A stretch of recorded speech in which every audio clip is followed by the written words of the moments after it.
Salut à toi, je suis ravie de venir te parler de perfectionnisme et d'excellentisme aujourd'hui et d'aborder avec toi quelles sont leurs définitions pour moi et la différence entre les deux, quels sont les problèmes que ces deux notions posent, quelles sont aussi les causes, genre d'où est-ce que ça vient et comment est-ce qu'on peut faire pour vivre mieux avec ou carrément s'en débarrasser et le dépasser. Du coup, l'excellentisme, pour moi, c'est le fait de rechercher l'excellence. Donc l'excellence, au final, c'est quelque chose qui n'est pas vraiment mesurable, même si, tu vois, à l'école, on avait par exemple les mentions excellent, mention très bien, mention excellent au bac. Donc c'est un niveau très élevé de qualité, mais qui du coup dépend des critères que tu mets derrière, parce que tes critères d'excellence ne seront pas forcément ceux de ton patron, de tes collègues ou des gens autour de toi. Mais c'est quelque chose quelque part qui est atteignable, parce que c'est un niveau de qualité très élevé, mais c'est possible de l'atteindre. A contrario, le perfectionnisme, c'est la recherche de la perfection, et on sait tous que la perfection, ça n'existe pas, parce que c'est un niveau encore bien plus élevé que l'expérience, et surtout, toujours pareil, qu'est-ce qui définit la perfection? Qu'est-ce qui, selon toi, est parfait? Ce qui est parfait, selon toi, ne l'est pas forcément pour ton voisin. Donc là, on va avoir un problème parce qu'on court toujours en permanence après quelque chose qui n'existe pas, et potentiellement qui n'est même pas atteignable. Et surtout après une notion qui de toute façon n'est pas la même selon les personnes. Donc même si toi tu as l'impression d'avoir atteint la perfection, potentiellement ton voisin ne ressentira pas les choses de la même manière. Les problèmes que les deux posent, c'est que dans les deux cas, on cherche à atteindre un niveau qui est très élevé. Donc quelque part, il y a une chose de positive là-dedans, dans le sens que si tu es quelqu'un qui est soit tourné vers l'excellentisme ou le perfectionnisme, tu cherches à faire des choses bien, potentiellement tu as largement la capacité, genre tu arrives extrêmement souvent et peut-être tu as l'impression que toi tu n'y arrives pas, mais en général les gens qui sont perfectionnistes ou excellentistes ont un niveau d'exigence très élevé et en général la majorité des choses qu'ils font sont bien au-delà de la moyenne. Donc quelque part il y a une chose de positive là-dedans, c'est que tu aimes bien faire les choses et donc les gens pour lesquels ça peut être tes clients, ça peut être tes collègues, ton patron, pour lesquels tu fais des choses, peuvent te remercier parce qu'en général, quand tu fais un travail, c'est franchement bien fait. Ceci dit, le problème de ça, c'est que pour tout, tu vas essayer de chercher la perfection, la qualité la meilleure possible, que ce soit dans l'excellentisme ou dans le perfectionnisme. Et ça, ça peut être franchement destructeur parce que c'est quelque chose qui va te demander beaucoup d'énergie.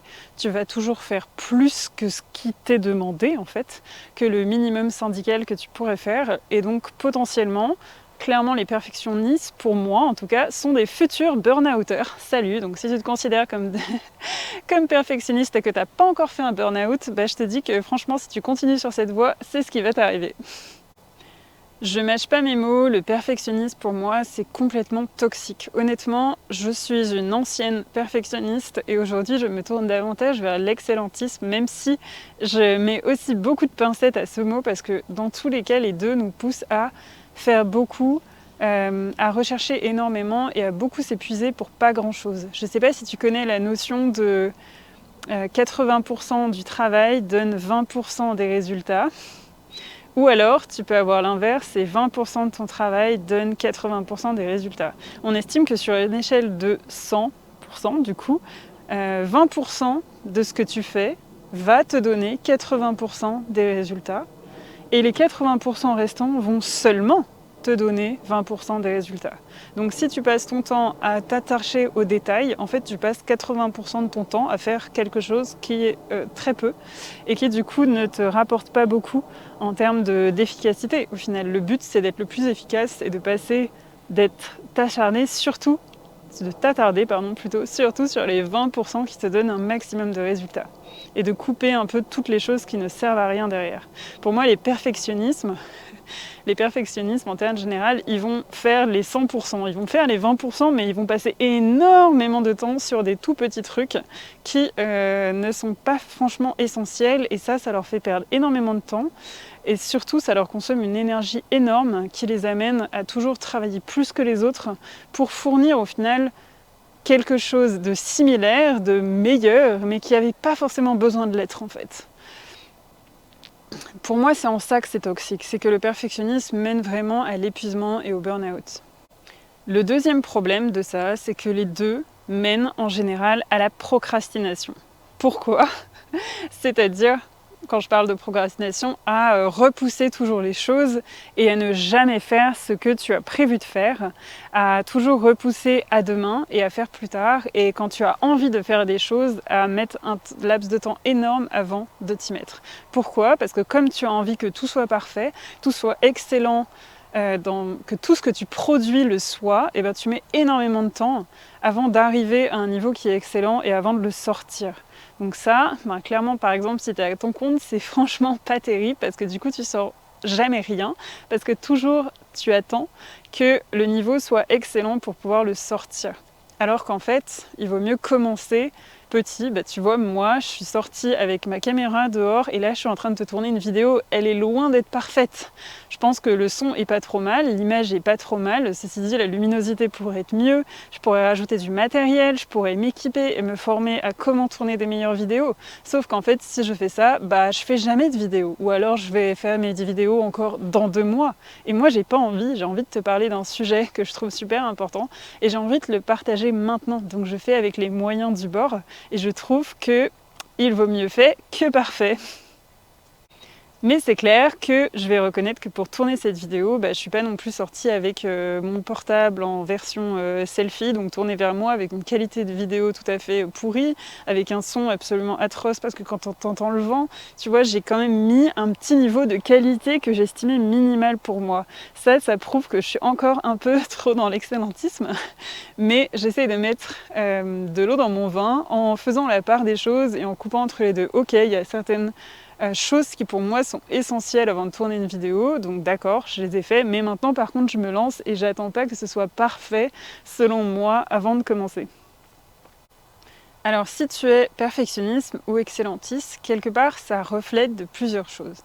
La première chose pour moi, c'est qu'en général, tu cherches à prouver ta valeur dans tes actions ou dans ton travail. En fait, tu recherches ta valeur à travers tes actions et le travail que tu fais. Tu as tendance à te dévaloriser si tu ne te juges pas excellente et à chaque fois que tu te produis un travail que tu ne juges pas assez bien, tu vas te dire que c'est nul, tu vois, tu vas avoir des pensées très négatives envers toi-même, que tu ne fais jamais les choses bien et du coup ça te pousse à toujours faire mieux, mais c'est quelque chose qui te plombe au fond. La grande leçon pour moi derrière, qui est vraiment la grande phrase à retenir de cette vidéo, c'est que tu n'as rien à prouver à personne. Ta valeur ne dépend pas des actions que tu fais. Tu as une valeur simplement parce que tu existes en tant qu'être humain. Et c'est pas le fait que tu gagnes plus ta vie ou que tu fasses un meilleur travail qui fait de toi une meilleure personne, qui te donne plus de valeur. C'est extrêmement important si tu veux sortir du perfectionnisme de commencer à lâcher cette notion de mon travail me donne de la valeur, si je ne fournis pas un travail excellent, je ne vaux rien. Parce qu'au final, c'est 2 phrases qui sont certainement pas mal dans ta tête. Ce serait important pour toi que tu commences à lâcher ça et que tu te rendes compte de la valeur que tu as déjà aujourd'hui. Pour moi, la société renforce énormément cette recherche d'excellentisme ou de perfectionniste. Tu vois d'ailleurs dans les entretiens, il y a pas mal de gens qui vont dire dans les 3 défauts, tu sais quand on te demande 3 défauts et 3 qualités, qui vont dire dans les défauts « Ah moi je suis quand même un petit peu perfectionniste », genre la faux défaut, tu vois, pour dire qu'ils font extrêmement bien les choses et les patrons aiment les gens perfectionnistes en général parce que c'est vraiment juste mon point de vue, ok ?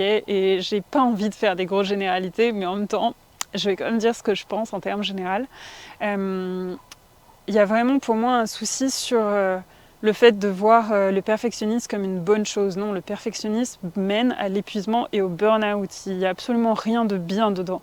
Quand on est perfectionniste, en général, on n'est franchement pas efficace non plus dans son job, vu qu'on s'attarde énormément sur des détails qui, au final, n'en ont pas besoin. Et je sais vraiment de quoi je parle. J'ai été exactement comme ça. Et même aujourd'hui, de temps en temps, ça revient. Donc je ne te jette absolument pas la pierre. Mais pour moi, il y a vraiment un schéma de société, ou du moins dans le monde du travail, et surtout dans le monde du salariat, d'estimer que faire très bien son travail, c'est normal. Et en fait, j'ai envie de dire, mais non. Quand tu es payé pour un job, on te demande de faire ton travail. On ne te demande pas de faire très bien ton travail, tu vois. Et donc, si tu le fais bien mieux, bah, tu mérites à ce qu'on te complimente, tu mérites à ce qu'on te remercie, tu mérites à ce qu'on te le dise. Sauf que la culture ambiante, personnellement, j'ai travaillé en France et en Suisse, et j'ai toujours bossé dans des boîtes où on ne complimentait pas les gens, où on te disait merci ou bravo pour votre travail une fois par an à l'entretien de célébration, là, à l'entretien, c'est pas un entretien de célébration, mais tu sais, à l'entretien de fin d'année où on discute de ce qui s'est passé pendant l'année.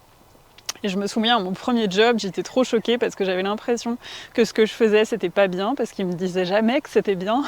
Et seulement à l'entretien, ils m'ont dit « Ah, on est super content de ton travail et on te propose une augmentation. » Et j'étais un peu genre « What ?» Parce que je m'en rendais pas compte. Et j'ai vraiment l'impression qu'il y a une grosse culture du non mais je vais pas complimenter ou remercier mes salariés parce qu'ils font du très bon travail et c'est juste normal en fait. Mais non, c'est pas normal.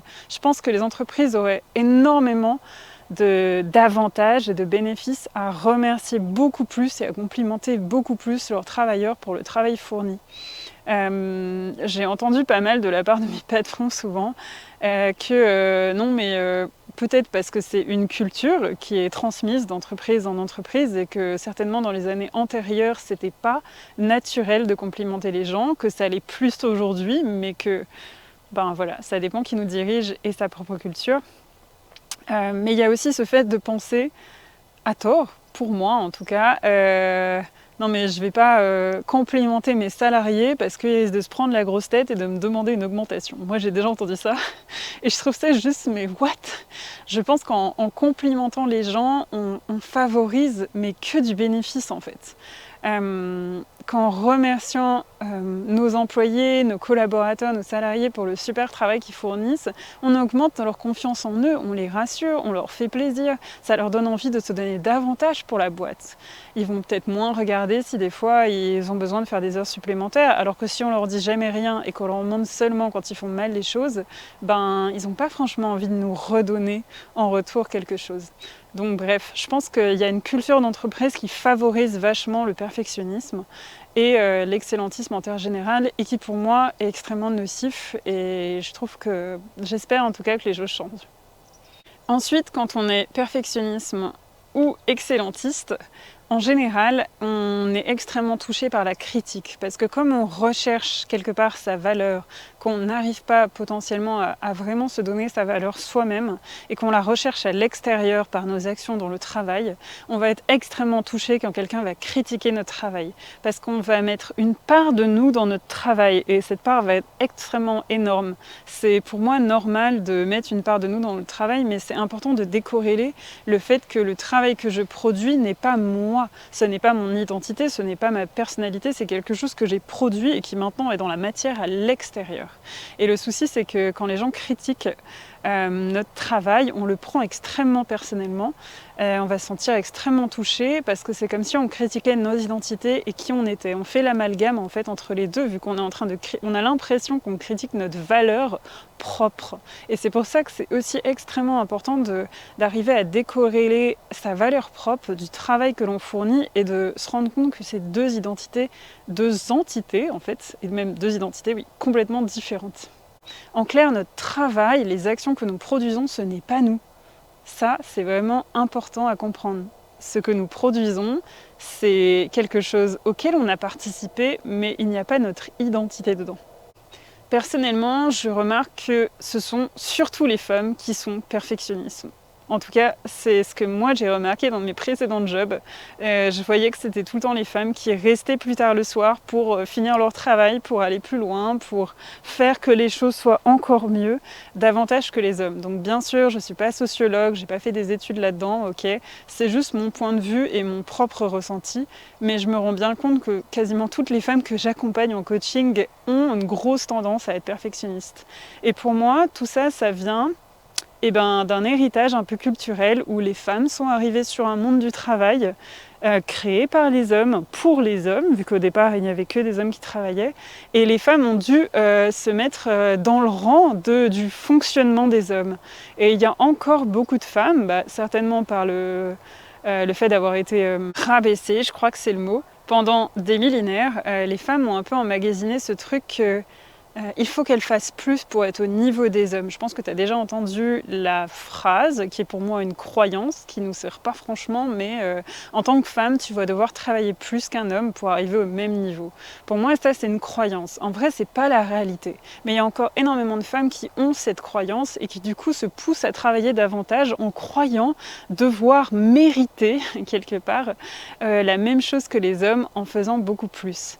Du coup, en tout cas, moi, je remarque extrêmement le perfectionnisme chez les femmes et je suis assez choquée de voir ça. Et de voir surtout que ce sont particulièrement les femmes qui sont touchées par cette envie cette volonté de prouver leur valeur à travers le travail. Donc pour te transmettre quelque chose, moi, c'est quelque chose avec laquelle j'ai vachement fait la paix, le fait d'arrêter de me comparer aux hommes et de comprendre qu'en tant que femme, on est juste différente des hommes. On n'a rien à leur prouver, on n'a pas à se comparer à eux parce qu'on est simplement différents. C'est comme si tu comparais une pomme et une banane. Genre, ça n'a rien à voir, ok? On ne fonctionne pas pareil. Même notre corps, nos hormones ne sont pas pareilles. On a tous les deux des choses géniales à apporter. On a tous les deux des choses où on est moins bon. Et on n'a pas à se comparer en fait. Et quand on prend conscience qu'être une femme c'est génial et qu'on a d'autres choses à apporter, on lâche cette volonté de vouloir faire plus pour se comparer aux hommes. Quand on prend conscience qu'on n'a pas à se comparer en fait, parce que, encore une fois, on est banane et orange et du coup ça n'a rien à voir. Ensuite, le perfectionnisme comme l'excellentisme en général reflète un besoin de contrôle sur tout ce qu'on fait, le sentiment de contrôler sa vie. Quelque part, en restant excellente, j'ai l'impression que j'ai le contrôle et la maîtrise sur tout ce que je fais dans ma vie. Pour moi, ça témoigne un peu d'un refus de montrer sa vulnérabilité, d'oser être vulnérable, d'oser montrer ce qu'on appelle des faiblesses, même si pour moi on n'a pas de faiblesse, on a juste une sensibilité, une vulnérabilité, et ça c'est aussi notre force. Le problème dans ce besoin de contrôle, c'est le fait de ne plus être lâché prise et d'avoir besoin de pouvoir tout contrôler dans sa vie, d'avoir l'impression peut-être qu'être une femme forte, c'est tout contrôler. Alors qu'en fait, non, notre force, et particulièrement en tant que femme, c'est quand on apprend à faire avec la vie, avec ce qui est, avec tout ce qui arrive et en arrivant à être flexible par rapport aux événements. Et donc, ça veut dire aussi accepter sa vulnérabilité, sa sensibilité et faire avec. Et même être capable de la montrer aux autres. Ce besoin de contrôle, pour moi, c'est vraiment un besoin de se rassurer au fond. Encore une fois, de se prouver sa valeur, mais de se prouver que oui, on peut le faire. Peut-être qu'il y a encore derrière un peu cette compétition avec les hommes qui se cache. Mais en tout cas, c'est quelque chose qui est vraiment important d'apprendre à lâcher et au moins de se rendre compte des moments où on fait des choses par besoin de contrôle ou par envie de... Enfin, pour moi, le contrôle, c'est pas quelque chose qui est. C'est vraiment... j'ai le sentiment que je contrôle ma vie, mais en fait, non. On a l'impression qu'on contrôle énormément de choses, mais au final, on contrôle très peu de choses dans notre vie. Il se passe des tonnes de trucs. Il fait beau, il fait pas beau. On a un accident sur la route. On a des collègues relous ou non. Tout ça, on le contrôle pas. Ce matin, mon collègue se lève de mauvaise humeur. Il arrive d'une humeur atroce. J'ai pas de contrôle là-dessus. J'ai de contrôle sur comment moi j'y réagis, sur les émotions que je vais avoir, sur les pensées que je vais avoir par rapport à ça. Ça, c'est les seuls trucs qu'on peut contrôler, mais on ne peut pas contrôler comment vont réagir les gens autour de nous, ou le temps qu'il fait, ou est-ce que notre projet va bien se passer ou non. Ça, au final, on n'y peut rien. Donc, dans la vie, c'est intéressant pour moi de comprendre qu'on a très peu de contrôle au final, et que ça vaut le coup de franchement lâcher l'affaire directement. Si je conclue sur une note positive, c'est tout à fait ok d'être perfectionniste ou d'être excellentiste, ok? Pour moi, c'est ok d'être excellentiste dans le sens, c'est vraiment bien de vouloir apporter de la qualité dans son travail, de la qualité à ses clientes. Si tu as des clientes ou des collaborateurs avec lesquels tu travailles, ils peuvent te remercier de vouloir bien faire les choses et de leur rendre des travaux ou de leur offrir des produits qui sont de super qualité. Genre, remercie-toi pour ça, tu vois. Il n'y a pas que du négatif dedans. Maintenant, il faut arriver à faire la part des choses entre où est-ce que je vais trop loin et je tombe dans la procrastination, est-ce que je vais trop loin dans le sens que je cherche à tout contrôler ou alors je cherche à trouver ma valeur dans mon travail au lieu de m'accorder de la valeur simplement parce que je suis humaine et que je la mérite. J'ai aussi envie de te dire que le perfectionnisme, on en sort, j'en suis honnêtement la preuve vivante. J'ai fait un magnifique burn-out en cherchant à être parfaite. Et aujourd'hui, j'ai lâché ça et je m'accepte beaucoup plus comme je suis. Je m'aime aussi beaucoup plus et je suis beaucoup moins touchée par les critiques extérieures parce que j'ai bien compris que les gens pensent ce qu'ils veulent. De ce que je dis ou de ce que je fais et quelque part leurs émotions, j'en suis pas responsable, ok? Et que quand toi tu as l'impression que tu fais des choses bien mais la personne en face le juge différemment, c'est son point de vue qui est différent du tien. Au final, ça ne dit rien de toi et de ton travail. Et j'ai aussi appris à du coup mieux gérer les critiques dans le sens d'accepter celles de personnes que je jugeais recevables, les critiques parce qu'elles étaient constructives, et de mettre à la poubelle celles que j'estime qui ne me servent pas et qui viennent par de la jalousie ou d'un mécontentement ou de quelque chose qui sort de nulle part, ou que juste cette personne était de mauvaise humeur aujourd'hui et donc elle s'en est pris à, elle avait besoin d'un bouc émissaire et c'est sur moi que ça tombe. Tu vois, au final ça ne dit rien de moi, dit de mon travail, ça dit quelque chose de cette personne.